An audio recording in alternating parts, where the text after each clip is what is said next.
उम्मीद करता हूँ कि आप सब बढ़िया होंगे। आज इस वीडियो में मैं 20 के बाद 21 से लेके 30 या 40 तक क्वेश्चन कंप्लीट करने की कोशिश करूँगा। मैं अपनी पिछली वीडियो में 2 वीडियो बना चुका हूँ जिसमें मैंने 10-10 करके 20 क्वेश्चन कंप्लीट करवा दिए हैं। उम्मीद करता हूँ कि आपने 20 क्वेश्चन अच्छे से देख लिए होंगे और आपको अच्छे से समझ आ गए होंगे। अगर कोई प्रॉब्लम है तो आप किसी क्वेश्चन में अगर आपको प्रॉब्लम आई है तो आप उसके लिए मेरे यहाँ वीडियो के नीचे कमेंट कर दें, ताकि मैं आपकी प्रॉब्लम को सॉल्व आउट कर सकूं और आपको बढ़िया से बढ़िया कंटेंट देने की कोशिश कर सकूं। इसके साथ अब मैं चलता हूं अपने नेक्स्ट क्वेश्चन नंबर 21 पर। क्वेश्चन नंबर 21 क्या कहता है? क्वेश्चन नंबर 21 में कहा हुआ है, कहता है एक वृत्त तथा उसकी स्पर्श रेखा के उभयनिष्ठ बिंदु बिंदु को क्या कहते हैं? उभयनिष्ठ बिंदु कौन सा होता है? कॉमन पॉइंट को कहते हैं। ठीक है, मान लो कि ये क्या कह रहा है, कहता है कि अगर एक वृत्त लें हम, ये हमारे पास एक वृत्त है। ठीक है, कहते हैं एक वृत्त तथा इसकी उसकी स्पर्श रेखा, इसकी स्पर्श रेखा कहीं पे भी आप ड्रॉ कर सकते हो। मान लो कि मैंने वो स्पर्श रेखा कुछ यहाँ ड्रॉ कर दी। ये एक वृत्त है, ये वृत्त की स्पर्श रेखा है। कहते हैं इस वृत्त की और जो ये स्पर्श रेखा है, इनके बीच में जो ये कॉमन पॉइंट है, ठीक है, इस पॉइंट को क्या कहते हैं? ठीक है, तो इसको क्या कहते हैं? स्पर्श बिंदु।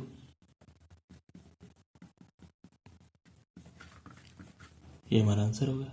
बस इतना से बताना था कि एक वृत्त और उसकी स्पर्श रेखा के उभयनिष्ठ बिंदु को क्या कहते हैं, तो हम क्या कहते हैं? उसे स्पर्श बिंदु कहते हैं। इसके बाद क्वेश्चन नंबर 22 क्या कहता है? क्वेश्चन नंबर 22 में क्या रखा है? कहता है एक बिंदु क्याऊ से एक वृत्त पर स्पर्श रेखा की लंबाई 24 सेंटीमीटर तथा क्याऊ की केंद्र से दूरी 25 सेंटीमीटर, वृत्त की त्रिज्या ज्ञात करनी है। देखो थोड़ा ध्यान से समझते हैं क्वेश्चन को क्या कह रहा है।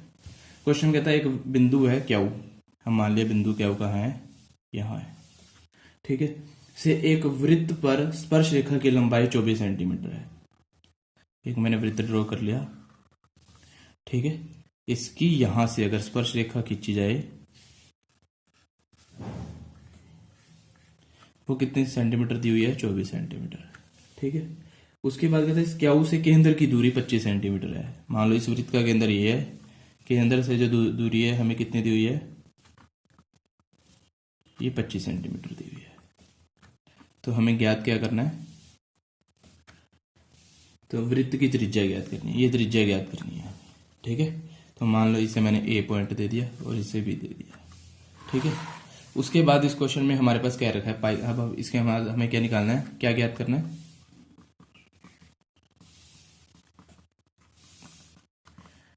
ए बी की लंबाई।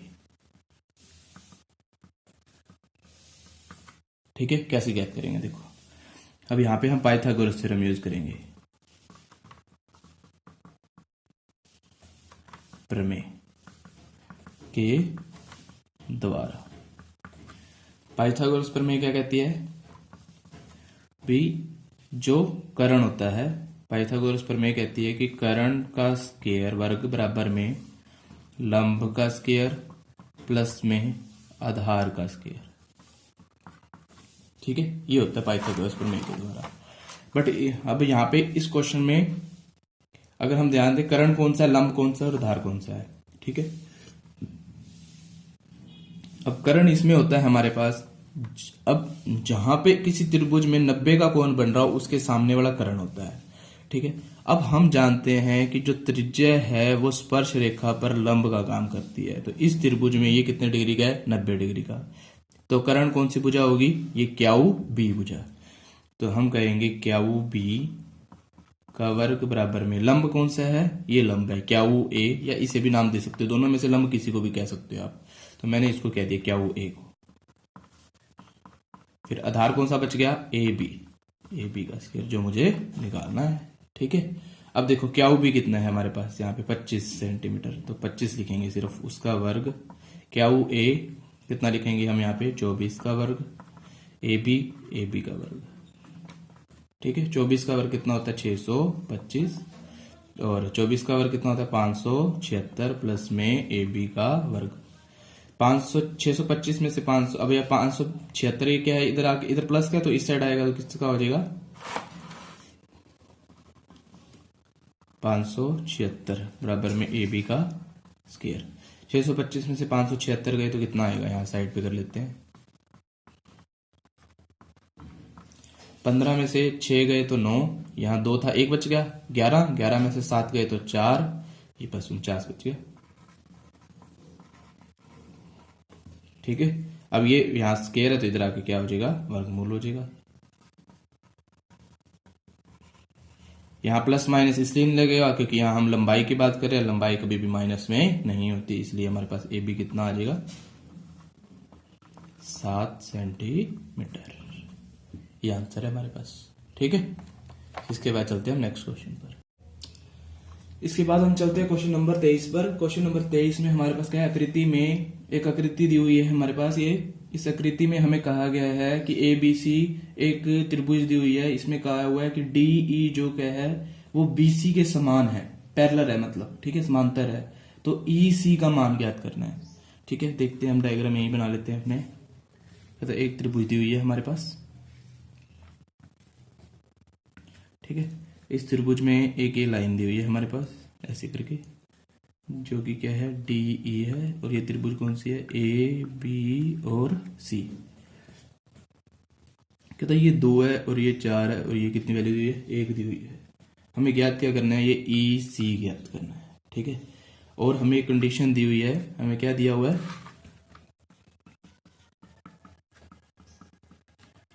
हमें दिया हुआ कि जो डी ई है वो समांतर है किसके, बी सी के। ये गिवन है हमारे पास। अगर हमारे पास ये वाली वैल्यू गिवन है तो उसके बेस पे हम ये कह सकते हैं कि हमने एक प्रमेय पढ़ी है, वो प्रमेय है 6.1, या फिर हम इसे कहते हैं आधारभूत समानुपातिकता प्रमेय, ये भी कहते हैं, इसका ये भी नाम है, या हम सीधा लिख दे प्रमेय 6.1 भी लिख सकते हैं उसको। ठीक है, इसके द्वारा क्या कहा जा सकता है कि अगर किसी त्रिभुज की 2 भुजाएं, अगर एक जो भुजा है वो दूसरी के भुजा के बराबर है, तो वो उसकी जो बाकी दोनों भुजाएं हैं उन्हें बराबर भागों में, बराबर अनुपात में विभाजित करती है।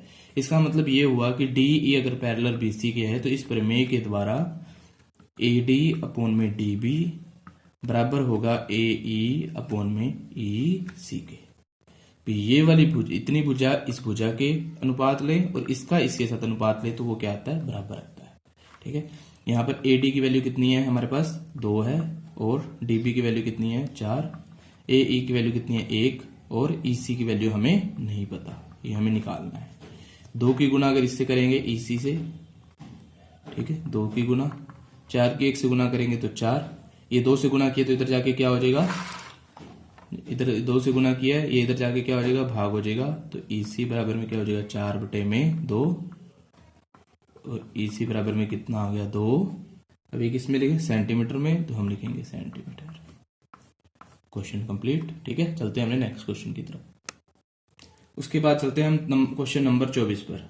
ठीक है, क्वेश्चन नंबर 24 में क्या रखा, कहता 2 बिंदु दिए हुए हैं, हमें उनके बीच की दूरी ज्ञात करनी है। मान लो एक बिंदु ये है, कितना दिया हुआ है, -1, -1, और दूसरा बिंदु दिया हुआ है कहीं यहाँ पे -4, -4। ठीक है, ये हमें 2 बिंदु दिए हुए हैं, कहता है इनके बीच की दूरी ज्ञात करनी है। तो हम कौन सा सूत्र यूज करेंगे, दूरी सूत्र। दूरी सूत्र से हम क्या कह सकते हैं, दूरी सूत्र क्या कहता है कि अगर ये x1 है, ये x2 है, ठीक है, ये x1 है और ये y1 है, और ये अगर x2 है और ये क्या है, y2 है, तो दूरी सूत्र कहता है कि x2 माइनस x1 का स्क्वायर प्लस में y2 माइनस y1 का स्क्वायर। ठीक है, तो हम यहाँ से निकालेंगे x2 कितना है हमारे पास, -4, और x1 कितना है, -1। ब्रैकेट में रखते हैं, माइनस की वैल्यू को हमेशा ब्रैकेट में। ठीक है, y2 कितना है, 4, y1 कितना है, -1। तो माइनस वाली वैल्यू को ब्रैकेट में, ताकि ये माइनस और माइनस अपने आप में गलत आंसर ना आ जाए हमारे पास, कैलकुलेशन गलत ना हो जाए हमारी। फिर -4, ये माइनस और माइनस क्या बन जाएगा, +1। फिर इधर क्या हो जाएगा हमारे पास, 4, माइनस और माइनस +1 और इसका स्क्वायर। फिर आगे चलते हैं, -4 + 1 कितना होता है, -3 का स्क्वायर, प्लस में 4 में 1 जोड़ा तो 5 का स्क्वायर।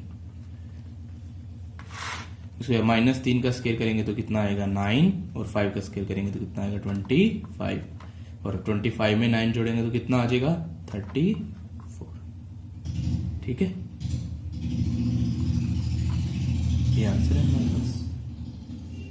ठीक है, तो हमारी क्या है, दो बिंदु की दूरी कितनी आ गई, √34। ठीक है, इसे अगर हम नाम ए दे दें और इसे बी नाम दे दें तो ए बी की दूरी कितनी आ गई,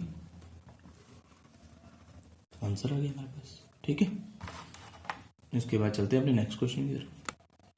तो हमारा नेक्स्ट क्वेश्चन क्या कहता है, 25 नंबर क्वेश्चन कहता है कि वह अनुपात जिसमें दो बिंदुओं को मिलाने वाला रेखाखंड एक्स अक्ष से विभाजित होता है, तो वह अनुपात बताना है क्या होगा। ठीक है, तो इस क्वेश्चन को करने के लिए अगर हम थोड़ा सा ध्यान दें तो ये कहना चाह रहा है कि एक्स अक्ष पे विभाजित कर रहा है। ठीक है, अब इसका मतलब ये हुआ कि अगर हम एक हमारा कोऑर्डिनेट एक्सिस ड्रॉ करें तो उसमें हमारे पास कि एक बिंदु कहीं यहां कहीं है और दूसरा बिंदु यहां कहीं है।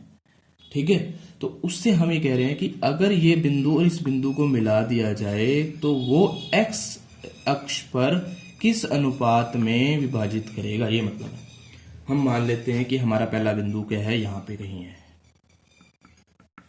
ठीक है, रफ डायग्राम में बनाना होता है पेपर में, एग्जैक्ट बनाने की जरूरत नहीं है। ठीक है, तो ये हमारे पास कोई दो बिंदु दिए हुए हैं, इनके बीच का अनुपात हमें ज्ञात करना है। तो हमें पता है कि जहां पर जो एक्स अक्ष पर कोई भी बिंदु होगा वो क्या होगा, एक्स कोमा में 0 होगा। और अनुपात अगर हमें नहीं दिया होगा तो हम अपने आप से मान लेंगे अनुपात के अनुपात 1 में विभाजित करता है, मान लिया हमने। ठीक है, हमने क्या क्या माना, हमने माना कि एक्स जो अक्ष पर बिंदु, यहां पर लिख लो माना, हमने माना एक्स अक्ष पर जो बिंदु है वो क्या है, एक्स कोमा में 0, और ठीक है, जो हम इसको नाम दे देते हैं ए और बी, रेखा खंड ए बी एक्स अक्ष पर के अनुपात 1 में विभाजित करती है। ठीक है, इतना लिखने के बाद उसके बाद हम क्या निकाल रहे हैं, अब अनुपात ज्ञात कर रहे हैं। हमने मान लिया हम ये y को लेके चलेंगे क्योंकि y की वैल्यू हमारे पास दी हुई है ना, तो y निर्देशांक को लेके चलेंगे। हमारे पास x तो x ही है, ठीक है, ये x को नहीं लेके चलेंगे, हम y निर्देशांक को, जिसकी हमारी वैल्यू दी हुई है। ठीक है, तो हमारे को अगर y निर्देशांक निकालना है तो वो क्या होता है, ठीक है, तो वो होता है m1 y2 plus m2 y1 upon में m1 प्लस m2। ठीक है, अब यहां y की वैल्यू कितनी है, 0, m1 कितना है हमारे पास k, y2 कितना है, ये y1 होता है, ये x2 है, ये y2 है, ये x1 है, ये y1 है। ठीक है, ये x और y लेके चले हैं हम। ठीक है, यहाँ y की वैल्यू हमारे पास कितनी है, 0। ठीक है, यहाँ लिखना चाहो तो आप सारी वैल्यू लिख भी सकते हो। y2 की वैल्यू कितनी है हमारे पास, y2 की वैल्यू 5, m2 कितना है हमारे पास, यहाँ पे m2, ये m1 है, ये क्या है m2 है, m2 हमारे पास कितना है 1, और y1 कितना है हमारे पास -5, m1 कितना है k प्लस 1। ठीक है, अगर हमारे को थोड़ा आसान हो तो यहाँ पे ये सारी वैल्यू पहले लिख लेना। ठीक है, अब k प्लस 1 को 0 से गुणा करेंगे तो क्या हो जाएगा, ये वाला पार्ट सारा 0, 5 की k से गुणा करेंगे तो 5k, और 1 की -5 से करेंगे तो -5। ठीक है, उसके बाद ये प्लस का माइनस का 5 है, उधर जाके किसका हो जाएगा, प्लस का 5। ठीक है, ये के 5 गुणा हो रहा है के से, इधर जाके क्या हो जाएगा, भाग हो जाएगा। तो के की वैल्यू कितनी आ गई हमारे पास, 1 आ गई। तो हम मान के क्या चले थे, के अनुपात 1 लेके चले थे, हमारे पास कितना आ गया, 1:1 आंसर आ गया, ये आंसर है। ठीक है, चलते हैं हमने नेक्स्ट क्वेश्चन की तरफ। अब चलते हैं हम नेक्स्ट क्वेश्चन की तरफ।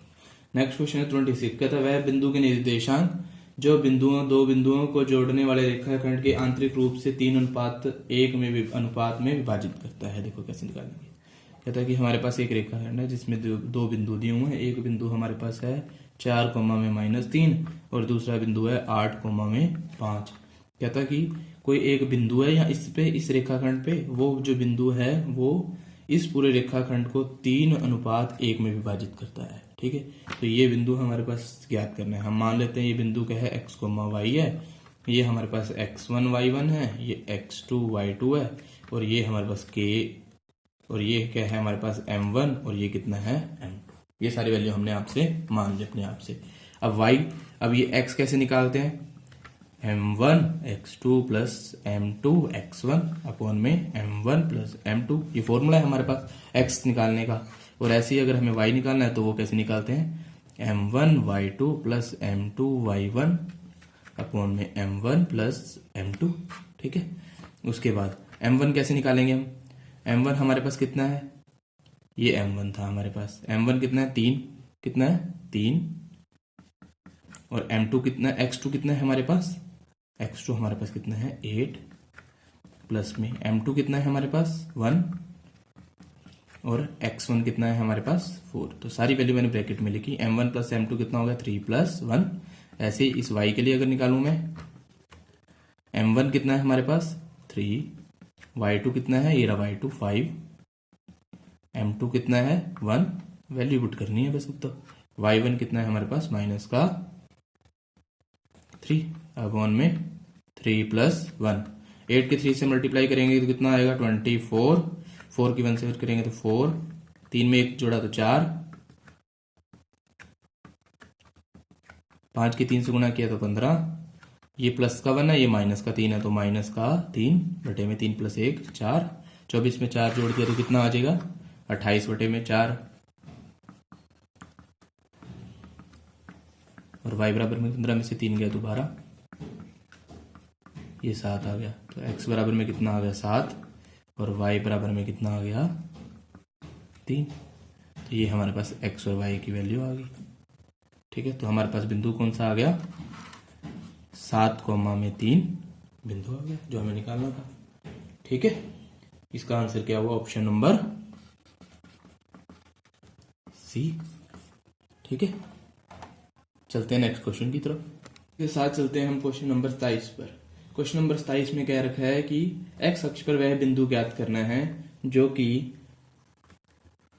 2,-5 और -2,9 से समान दूरी पे हो। ठीक है, मतलब यहां से ये दूरी जितनी है उतनी ही दूरी ये है। ठीक है, तो ये क्या रखा है इस क्वेश्चन में, मान लेते हैं हमें से ये रेखाखंड हमारे पास ए बी है, और ये बीच में पॉइंट कौन सा है, पी है। तो ए से पी की जो दूरी है वो बराबर है पी से बी की दूरी के। अब ए से पी की दूरी निकालनी हो, पहले हम निकाल लेते हैं ए से पी की दूरी। ए से पी की दूरी निकालनी हो तो ये हमारे पास किसका काम करेगा, x1, ये x2, ये y1, ये x2 और y2 का काम करेगा, है ना। तो दूरी कैसे निकालेंगे, x2 माइनस x1 का square plus y2 minus y1 का स्क्वायर। x2 कितना है हमारे पास x, और x1 कितना है हमारे पास 2, y2 कितना है 0 माइनस y1 कितना है माइनस का 5। मैंने पहले ही बताया था कि अगर माइनस की वैल्यू तो उसे ब्रैकेट में रखते हैं। ठीक है, ये हो गया। अब इसमें हमारे पास फॉर्मूला हम कौन सा लगा रहे हैं, a माइनस बी का जो स्क्वायर होता है वो कितना होता है a square plus B square minus 2ab। ठीक है, तो ये फॉर्मूला हम यहाँ लगाया, तो x स्क्वायर प्लस में 2 का स्क्वायर 4 माइनस में 2, a कितना है x, b कितना है 2। ठीक है, उसके बाद प्लस में माइनस और माइनस प्लस 5 का स्क्वायर हो जाएगा ये। ठीक है, इधर से हमारे पास क्या आ गया एक्स स्क्वायर। ठीक है, 2 की 2 से गुना किया तो कितना आ गया 4x प्लस में 4, 5 का स्क्वायर कितना आ गया 25। तो यहाँ से कितना आ गया एक्स स्क्वायर माइनस में यहाँ क्या आएगा माइनस 4x प्लस में 29। ठीक है, ये वैल्यू आ गया हमारे पास। ठीक है, एपी। अब पीबी निकाल रहे हैं। पीबी कैसे निकालेंगे, अब पीबी के लिए हम मान लेंगे इसको x1 y1 और इसे x2 y2। ठीक है, तो अगर हम वैल्यू पुट करें वही x2 कितना है हमारे पास माइनस का 2, फिर x2 माइनस x1 होता है वो कितना है माइनस का x का स्क्वायर प्लस में y2 कितना है 9 और यहाँ कितना हो गया 0। ठीक है, सो इसको सोल्व कर देंगे। ये कितना आ गया हमारे पास, अब दोनों में माइनस है, माइनस हम हटा सकते हैं। 2 प्लस एक्स का स्क्वायर प्लस में 9 का स्क्वायर, 2 का स्क्वायर 4 एक्स का स्क्वायर प्लस में 4 एक्स प्लस में 9 का स्क्वायर कितना होगा 81। ठीक है, इसको क्यों हटा दिया हमने, अगर इसको थोड़ा सा ध्यान से समझें तो यहाँ 2 अगर बाहर निकालूं मैं तो मेरे पास क्या बचा x प्लस 2 का स्क्वायर, स्क्वायर में माइनस हो चाहे ना हो वो हमेशा वैल्यू क्या देता है हमें, प्लस का स्क्वायर। ठीक है, जैसे मैंने -3 का स्क्वायर किया तो वो भी कितना आएगा 9, और 3 का स्क्वायर भी कितना आता है 9 ही आता है, इसलिए माइनस का प्लस बन जाता है। ठीक है, उसके बाद हम चलते हैं, इसको सोल्व करेंगे तो कितना आएगा हमारे पास एक्स स्क्वायर प्लस में 4x प्लस में 81 और 4 85 हो गया। ठीक है, ऐसे ये पी बी हो गया और ये कितना हो गया हमारे पास ए पी। इसको नाम दे देते हैं 1, इसको सबसे पहले हम देते हैं 1 और इसको क्या दे देते हैं 2। तो ए और 2 को इस 3 में पुट करने पर, ठीक है, 3 क्या था ए पी बराबर में पी बी दिया हुआ था हमारे पास। तो ए पी हमने यहाँ से यहाँ से लिया तो वो क्या आया हमारे पास, ए पी बराबर में किसके बराबर था पी बी के, ए पी कितना था हमारे पास root of x square minus में 4x प्लस में 29 बराबर में एक्स स्क्वायर प्लस में 4x प्लस में 85, इसके वर्गमूल से वर्गमूल कट जाता है।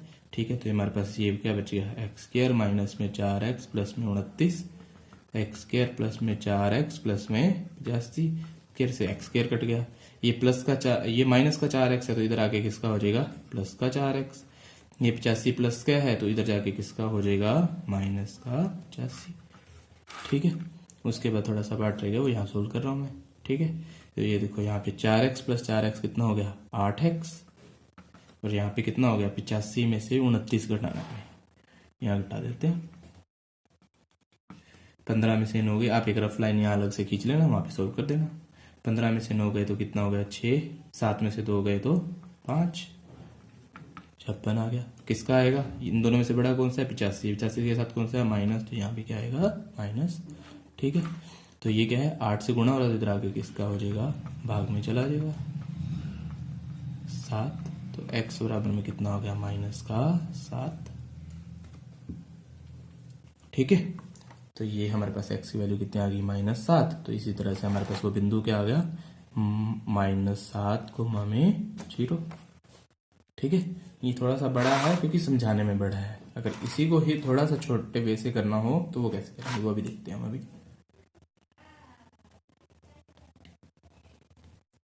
अब देखो यही क्वेश्चन अगर 3 नंबर का या 5 नंबर का आ जाए तब तो हमें जो पहले किया उसी तरह से करना है। अगर इसी क्वेश्चन को ही अगर थोड़ा सा अब हमें 1 नंबर के अकॉर्डिंग करना है तो हम इसे कैसे करेंगे, थोड़ा सा देखो ध्यान से समझते हैं कि हमारे पास क्या थी, वही पहले एक लाइन थी, इस पर हमने बिंदु हमारे क्या दिए हुए थे।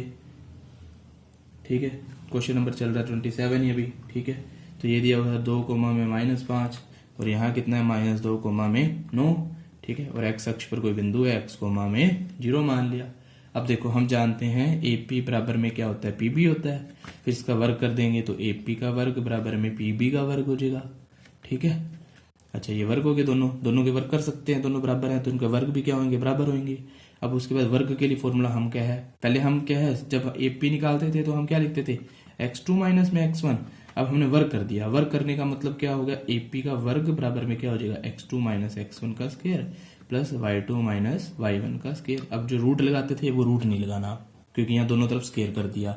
ठीक है, तो हम क्वेश्चन में ये चीजें ना लिख के सिर्फ इतना ही लिखेंगे, ए पी के स्क्वायर की जगह क्या लिखेंगे x2 माइनस x1, तो मतलब x माइनस 2 का स्क्वायर प्लस में 0 माइनस, अब माइनस का 5 है तो माइनस के 5 का स्क्वायर बराबर में पी बी का स्क्वायर कितना हो जाएगा -2 माइनस x का स्क्वायर प्लस में 9 माइनस में 0 का स्क्वायर, ये वैल्यू आ गई। बस वो जो इतना पार्ट किया था वो इतने में ही हो गया 3 लाइन में।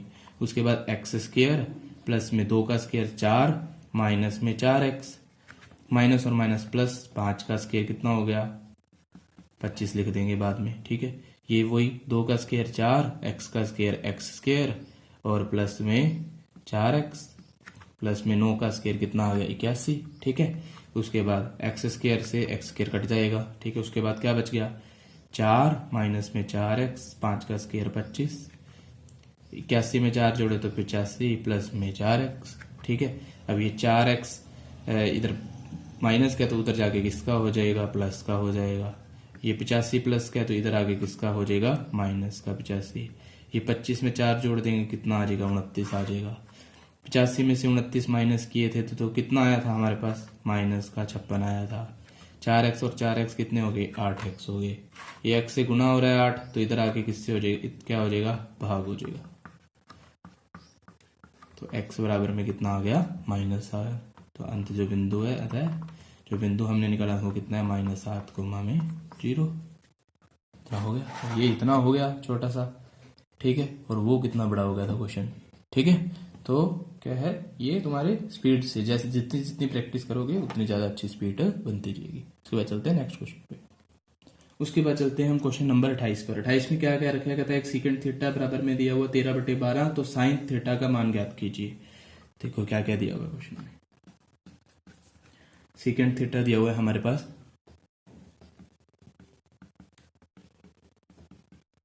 तो हमें निकालना क्या है, साइन थीटा का मान निकालना है, ठीक है। कैसे निकालेंगे देखते हैं। सबसे पहले ये जो हमारे पास वैल्यू है इसे हम एक डायग्राम में लिख लेते हैं। डायग्राम में कैसे लिखते हैं, इसी वैल्यू को डायग्राम में देखो कैसे लिखते हैं। ये मैंने एक डायग्राम बना लिया, समकोण त्रिभुज बना लिया मैंने, ठीक है। समकोण त्रिभुज में, ठीक है, इस समकोण त्रिभुज में ये मेरे पास वैल्यू कितनी दी हुई है, 13/12। अब सीकेंड थीटा है, पहले इसे हम, सीकेंड थीटा किसका उल्टा होता है, कोस थीटा का। तो अगर इसको सीकेंड थीटा को कोस में लिखना है तो हम लिखेंगे 12/13, ठीक है। ये ध्यान रख लो, ठीक है। अब कोस थीटा कितना है, 12/13। कोस होता है हमारे पास, अब हमें याद कैसे रखनी है सारी वैल्यू, PBP HHB। या तो ये तरीका है, ये इंग्लिश मीडियम वालों के लिए है, ठीक है। ऐसे ही हिंदी मीडियम वालों के लिए हमारे पास जो तरीका है वो है लाल बटे कक्का, ठीक है। L मिने लंब, A मिने आधार और K मिने कर्ण, ये 3 नाम है, ठीक है। अब यहाँ पे कोस निकालना है, ये होता है साइन के लिए, ये कोस के लिए और ये टेंजेंट के लिए, ठीक है। समझ गए। साइन होता है लंब बटे में कर्ण, कोस होता है आधार बटे में कर्ण, ठीक है। अब हमारे पास कोस है तो आधार बटे में कर्ण, इसके बराबर लिखो तो आधार बटे में कर्ण। अब ये होता है कर्ण, ये होता है लंब, ये होता है आधार हमारे पास, ठीक है। क्वेश्चन में अगर यहाँ कोण, ये अगर ये क्या है, थीटा है तब, ठीक है। अब उसके बाद ये 12 दिया हुआ है, कौन सा, लंब। ये आधार कितना दिया हुआ है, 12, तो ये वाली वैल्यू कितनी हो जाएगी हमारे पास, 12 सेंटीमीटर, ठीक है। इसके बाद कोई सेंटीमीटर में दिया हुआ कुछ क्वेश्चन में नहीं है, तो हमें कोई सेंटीमीटर नहीं लिखना, तो 12 लिख दो, ठीक है। उसके बाद लंब हमारे पास कितना है, 13, ये वाली वैल्यू कितनी है, ये कर्ण है, कर्ण कितना दिया हुआ है हमारे को, 13। ये 12 दिया हुआ है, ये कितना दिया हुआ है, 13। तो ये वाली वैल्यू ज्ञात करनी है हमारे को पहले समकोण त्रिभुज में।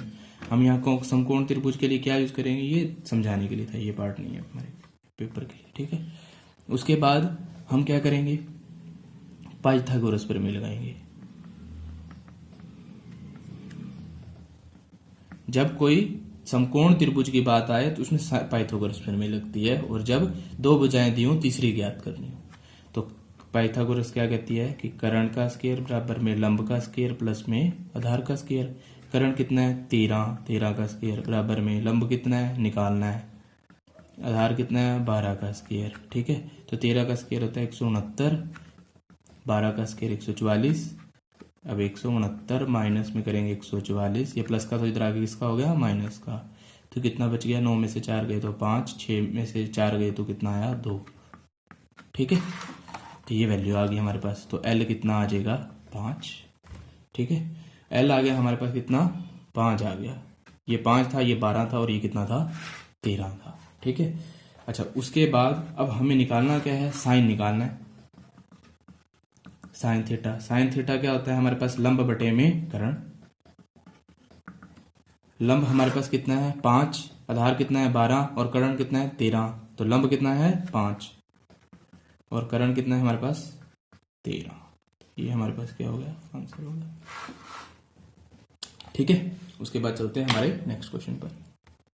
अब हम चलते हैं क्वेश्चन नंबर 29 पर। क्वेश्चन नंबर 29 हमें क्या कह रहा है, कहता है कि 2 टेंजेंट 30 बटे में 1 प्लस टेंजेंट स्क्वायर 30 दिया हुआ है, तो हमें इन चारों ऑप्शन में से बताना है कि जो भी वैल्यू आएगी इन चारों ऑप्शन में से कौन सी वैल्यू बनती है। ठीक है, देखते हैं कैसे। क्या दिया हुआ है हमारे पास, 2 टेंजेंट 30 डिग्री बटे में 1 प्लस टेंजेंट स्क्वायर 30 डिग्री, ये दिया हुआ है। ठीक है, तो अब इसको देखते हैं हम। पहले तो हमें वो टेबल याद होनी चाहिए, टेबल बना लेते हैं हम। ठीक है, उसके लिए यहाँ पहले 0 लिखो, यहाँ 30 लिखो, 45 लिखो, 60 लिखो, 90 लिख लो। ये वैल्यू हैं जिनकी वैल्यू हमें याद रखनी होती है। यहाँ लिखेंगे हम साइन थीटा, यहाँ लिखेंगे कोस थीटा और यहाँ लिखेंगे टेंजेंट थीटा। ठीक है, उसके बाद यहाँ पे अब देखो, अगर पहली साइन की वैल्यू याद कर सकते हो तो साइन की वैल्यू याद कर लो, वो भी नहीं याद हो रही तो देखो कैसे करेंगे। यहाँ लिखेंगे 0 1 2 3 4, सभी को 4 से डिवाइड कर दो और सभी का क्या कर दो, रूट। ठीक है, 4 से 4 कट के क्या मिल जाता है हमारे पास, 1। ठीक है, तो 0 को 4 से भाग करेंगे तो 0, 0 का रूट 0। 1 को 4 से करेंगे तो ये रहेगा, 1 का रूट होता है 1 ही और 4 का रूट होता है 2। इसको इससे काटा तो कितना आया, 2, 1/2 रूट कर रहे हैं। अब रूट में रहेगा तो 1 का रूट 1 ही होता है, 2 का रूट √2 लिखा जाता है, 3 का रूट कितना होता है, √3 होता है और 4 का रूट कितना होता है, 2, 1 का 1 ही होता है। ये वैल्यू आ गई अब हमारे पास। पहली वैल्यू याद रख सको तो याद रख लो साइन की सारी वैल्यू, नहीं तो क्या है ऐसे बना के लिख लो। ठीक है, उसके बाद कोस में क्या होता है, जो ये वैल्यू है इसकी बिल्कुल उल्टा हो जाता है। अब जो सबसे लास्ट में वैल्यू हो सबसे पहले आ जाएगी 1, फिर इसके बाद ये वाला √3 बटे में 2, फिर ये वाली वैल्यू 1 बटे में √2, फिर 1/2, फिर 0। टेंजेंट में क्या होता है, इस ऊपर वाली वैल्यू को नीचे वाली वैल्यू से क्या कर देते हैं, भाग कर देते हैं। साइन को कोस से भाग कर देते हैं तो तब क्या आता है, टेंजेंट। 0 1 से भाग करेंगे तो कितना आएगा, 0। इसको इससे भाग करेंगे तो कितना है, 1/√3। कैसे है, 2 से 2 कट जाएगा, ऊपर वाली वैल्यू को ऊपर वाली वैल्यू से डिवाइड कर देंगे। इसलिए दोनों सेम है तो यहाँ क्या है 1, इसको इससे कटेंगे तो 2 से 2 कट रहा है तो बचा क्या, √3। 1 को 0 से भाग होता नहीं कभी तो अपरिभाषित। ठीक है, तो ये हमारे पास क्या आ गया, टेबल आ गई। अब हमें चाहिए क्या, टेंजेंट 30 चाहिए।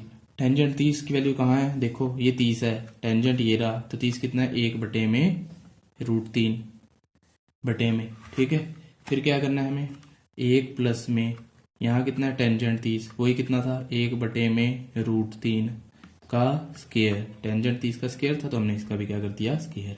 तो यहाँ पे हमारे पास क्या आ गया, 2 बटे में √3। ठीक है, उसके बाद 1 प्लस में 1 का स्क्वायर 1, √3 का स्क्वायर कितना हो गया, 3। तो 2 बटे में √3।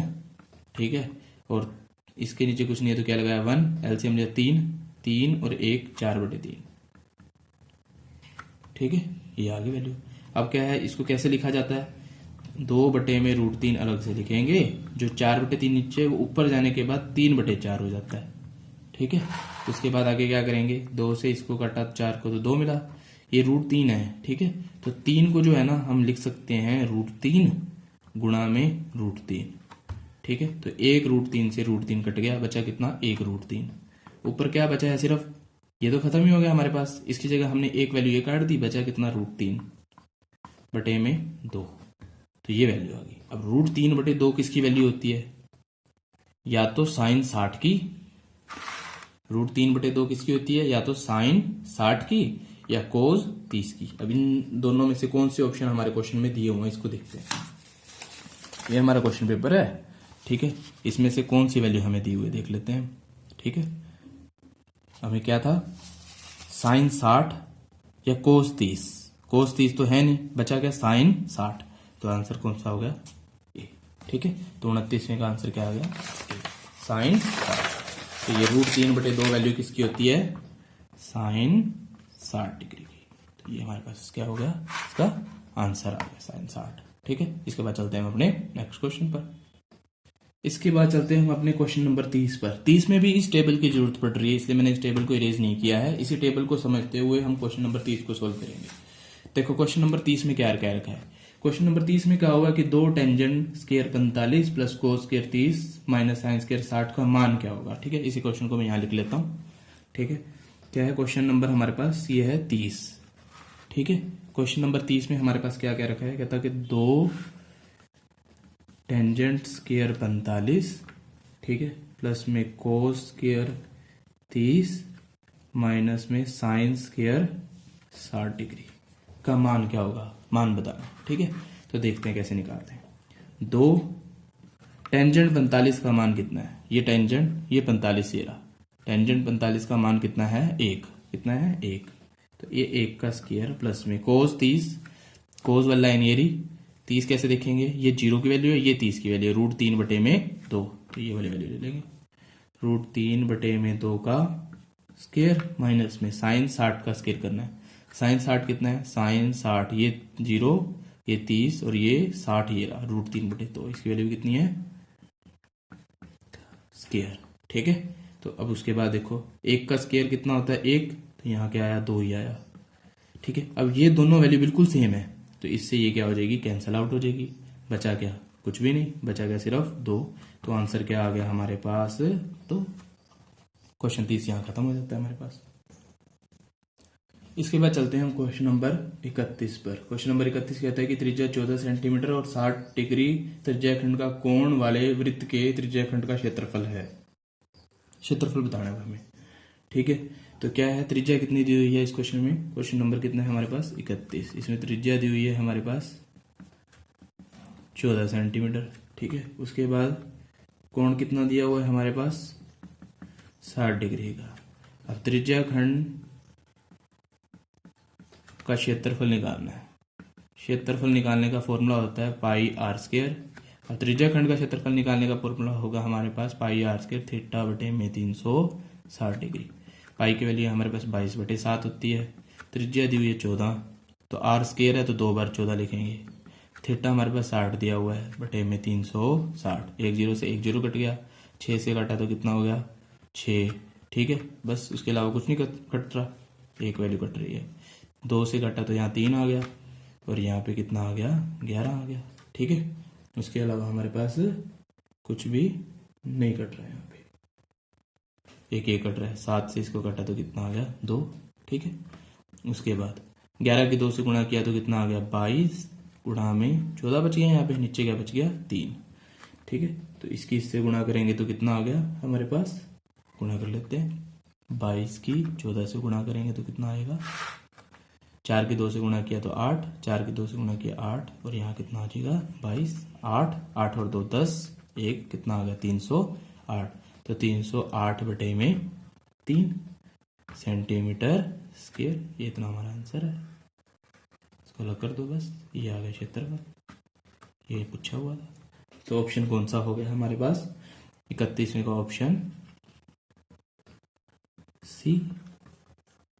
ठीक है, इसके बाद चलते हैं हम क्वेश्चन नंबर बदलते हैं नेक्स्ट क्वेश्चन पर। नेक्स्ट क्वेश्चन क्या है, 32वां क्वेश्चन। एक घड़ी की मिनट की सुई की लंबाई 7 सेंटीमीटर है और इस सुई द्वारा 15 मिनट में बनाए गए भाग का क्षेत्रफल ज्ञात करना है। क्या ज्ञात करना है, क्षेत्रफल। देखो कैसे ज्ञात करेंगे। ठीक है, पहले हम एक घड़ी बना लेते हैं। मान लो ये हमारी घड़ी है। ठीक है, इस घड़ी में मान लो ये यहाँ पे हम यहाँ 12 लिख देते हैं, यहाँ 1 लिख देते हैं, यहाँ 2 लिख देते हैं, यहाँ 3, 4, 5 और 6 इतने बना लेते हैं, बाकी की जरूरत नहीं है हमें। ठीक है, उसके बाद एक घड़ी की मिनट की सुई, जो मिनट की सुई हम मान लेते हैं कि वो यहाँ पे है।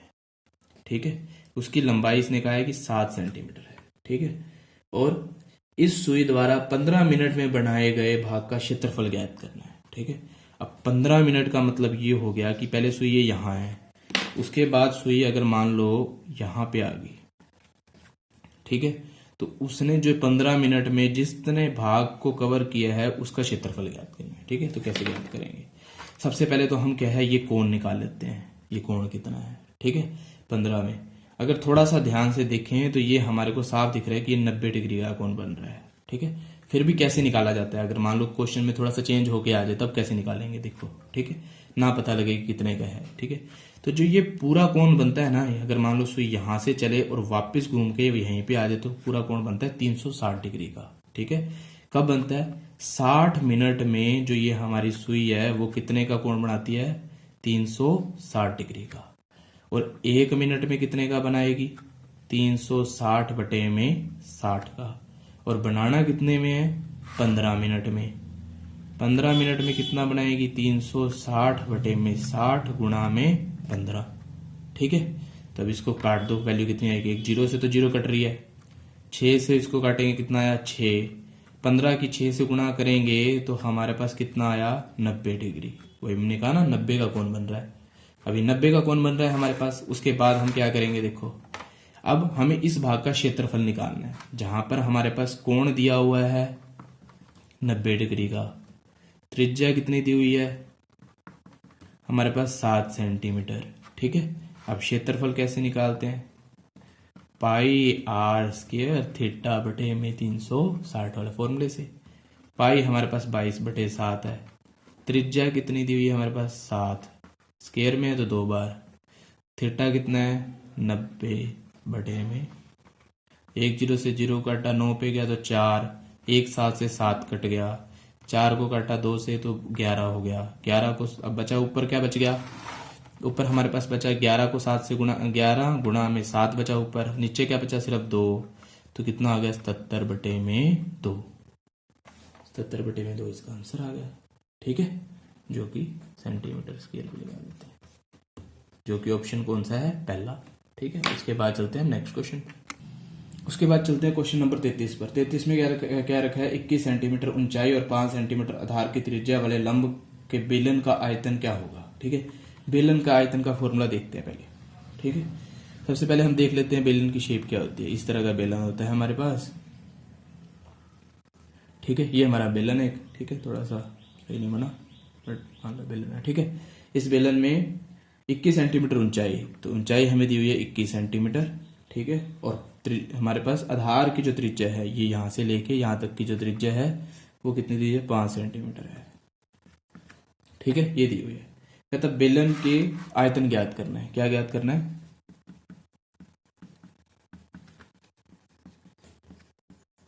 आयतन कैसे ज्ञात करते हैं? देखो, आयतन निकालने का फॉर्मूला होता है पाई आर स्क्वायर एच। ठीक है, हमारे पास त्रिज्या जो दी हुई है कितनी दी हुई है, मतलब आर, वो दी हुई है मेरे पास 5 सेंटीमीटर, और लंबाई दी हुई है हमारे पास, या ऊंचाई कह सकते हैं इसको, एच, जो कि कितनी दी हुई है हमारे पास? 21 सेंटीमीटर। ठीक है, ये वैल्यू पुट करनी है। पाई की वैल्यू होती है 22/7। आर कितना है हमारे पास? 5। आर स्क्वायर है तो 2 बार 5।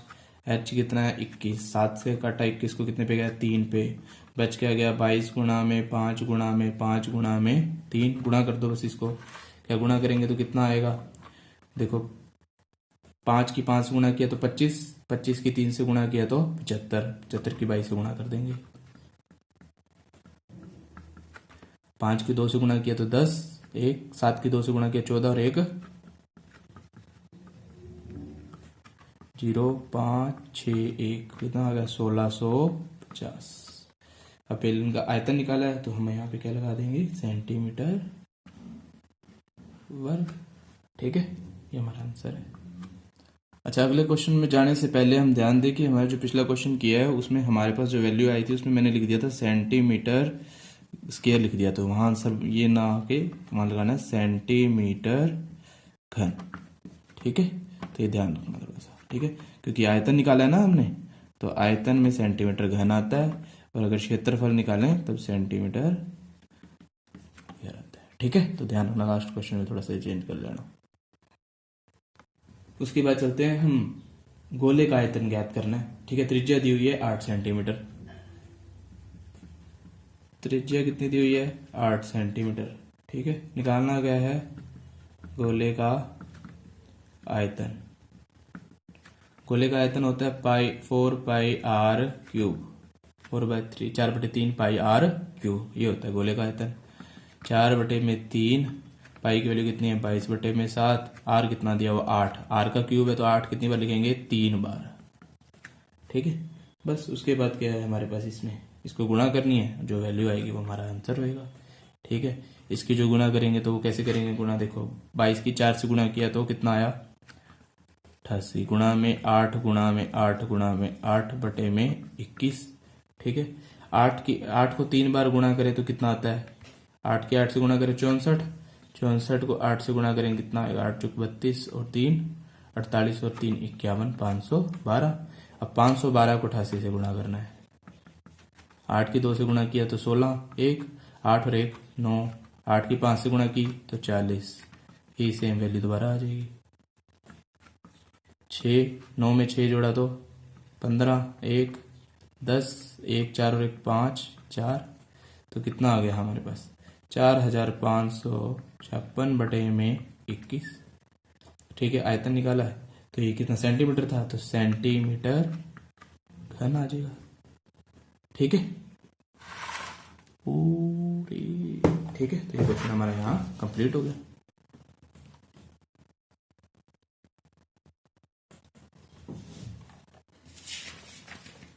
हम पिछले क्वेश्चन में भी हमने शायद सेंटीमीटर स्केल लगा दिया, तो वहां भी क्या आएगा, घन आएगा। ठीक है, उसके बाद चलते हैं हम क्वेश्चन नंबर 35 पर। क्वेश्चन नंबर 35 में क्या रखा है, त्रिज्या 4 सेंटीमीटर वाले गोले को पिघलाकर इसे 2 सेंटीमीटर त्रिज्या वाले बेलन के रूप में ढाला जाता है। ठीक है, क्या किया गया है, एक हमारे पास गोला है, उसे पिघलाकर एक बेलन में कन्वर्ट किया गया है। ठीक है, एक बेलन में बदल दिया गया है। ठीक है, गोले को पिघलाकर। ठीक है, तो उसके बाद देखो क्या है, कहता जो हमारे पास गोला है उसकी त्रिज्या दी हुई है हमारे पास 4 सेंटीमीटर। ठीक है, और उस गोले को पिघलाकर 2 सेंटीमीटर वाले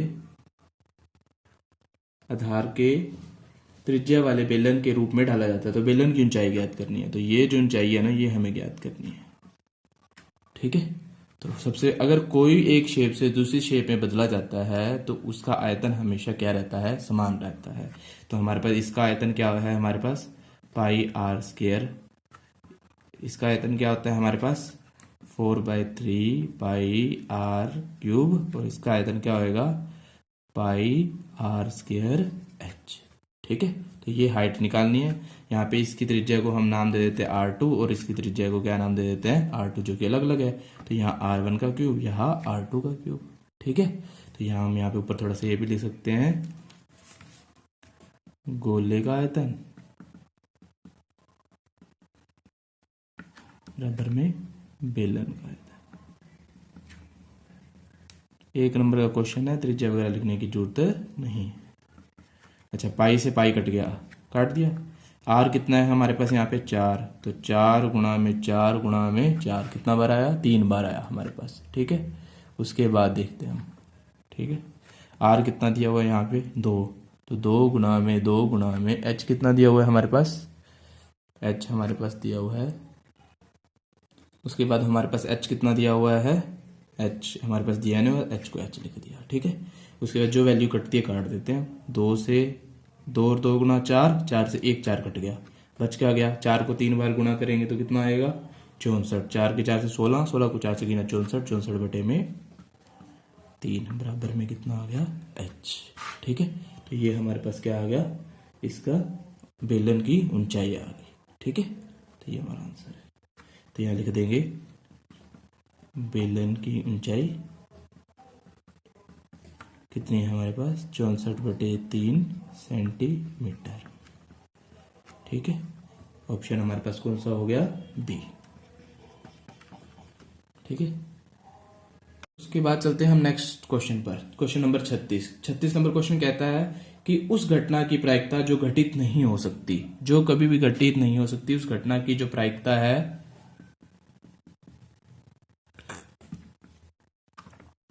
वो क्या होती है 0। ठीक है, और उस घटना को क्या कहते हैं, असंभावित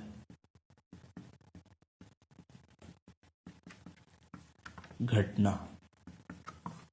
ठीक है, असंभावित या मैं संभावित घटना। ठीक है, उसके बाद हम नेक्स्ट क्वेश्चन पे चलते हैं। क्वेश्चन नंबर 37 कहते हैं निम्न में से कौन सी संख्या किसी घटना की प्रायिकता नहीं हो सकती। तो वो घटना है हमारे पास -1.3। किसी भी घटना की प्रायिकता कभी भी माइनस में नहीं हो सकती। ठीक है, उसके बाद चलते हैं नेक्स्ट क्वेश्चन पर। चलते हैं हम नेक्स्ट क्वेश्चन पर। कहता है एक पासे को एक बार फेंका जाता है, एक अभाज्य संख्या प्राप्त करने की प्रायिकता है। ठीक है, अब पासे को फेंका जाता है, पासे में कौन कौन सी संख्या होती है। ठीक है,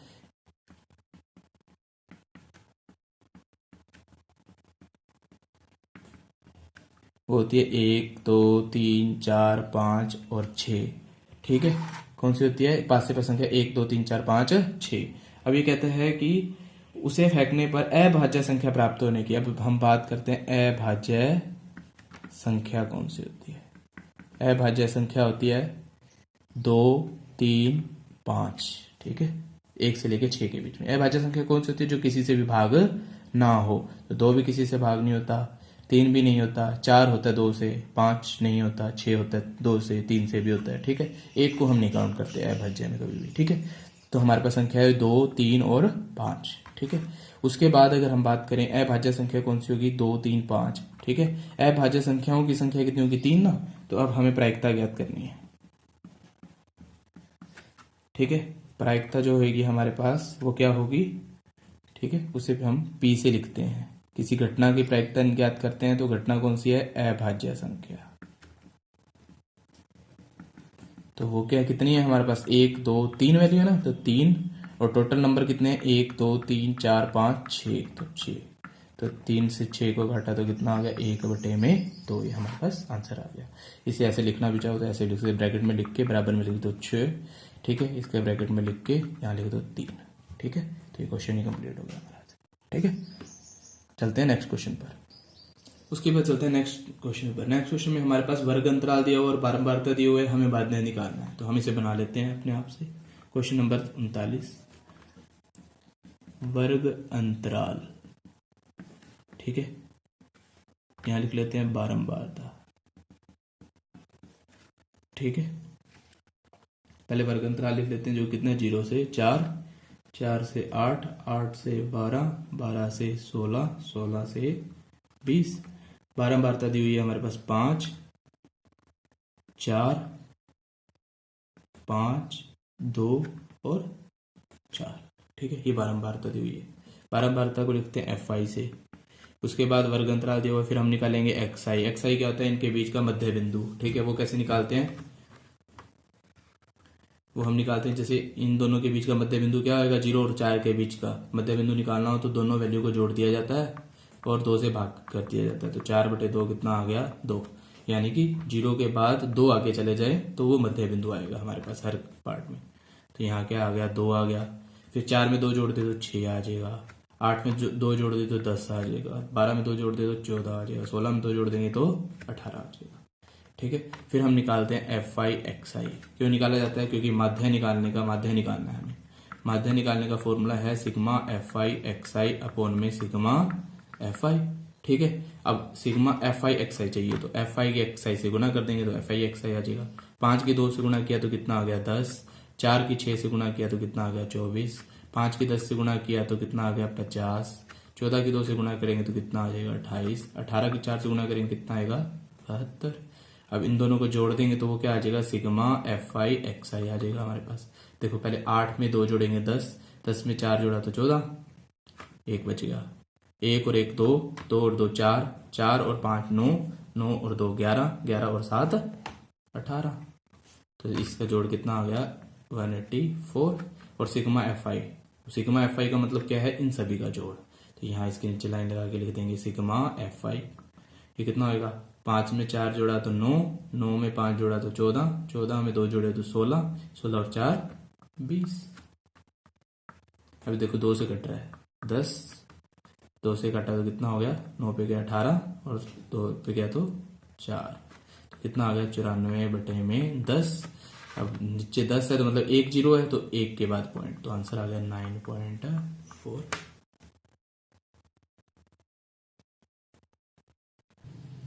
बट हमारा आंसर तो मैच नहीं कर रहा, तो हमने कहाँ गलती करी है इसमें। ये देखो हमने 2 से काटा तो यहाँ 2 आना था, तो आंसर आया 9.2। ठीक है, इसके बाद चलते हैं हम अपने नेक्स्ट क्वेश्चन पर। क्वेश्चन नंबर हमारे पास जो लास्ट क्वेश्चन है 40 नंबर क्वेश्चन है, इसमें हमें ये कह रखा है कि किसी गेंदबाज द्वारा 10 क्रिकेट मैचों के लिए 1 विकेट की संख्या निम्नलिखित है।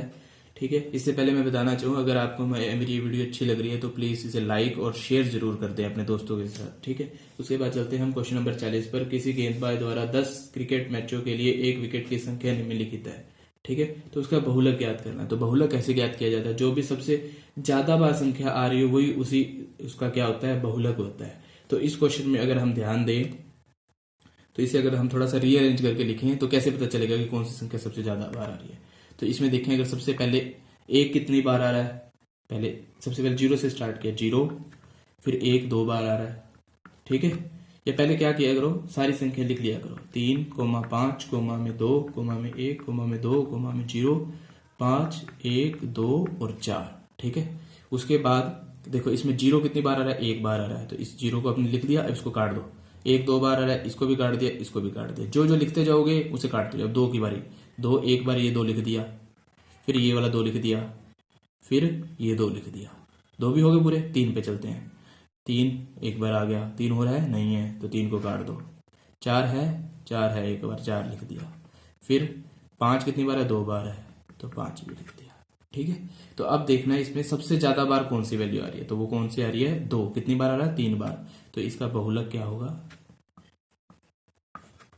तो इसी के साथ आपके 40 क्वेश्चन कंप्लीट होते हैं और उम्मीद करता हूं कि आपको 40 के 40 क्वेश्चन बहुत अच्छे से समझ आ गए होंगे, ठीक है। एक बार या 2 बार इसे दोबारा से आप खुद से करके देख लोगे तो आपको अच्छे से ये समझ आ जाएंगे क्वेश्चन, और इसी तरह के कोई भी क्वेश्चन होगा तो आप बहुत ही आसानी से कर पाओगे।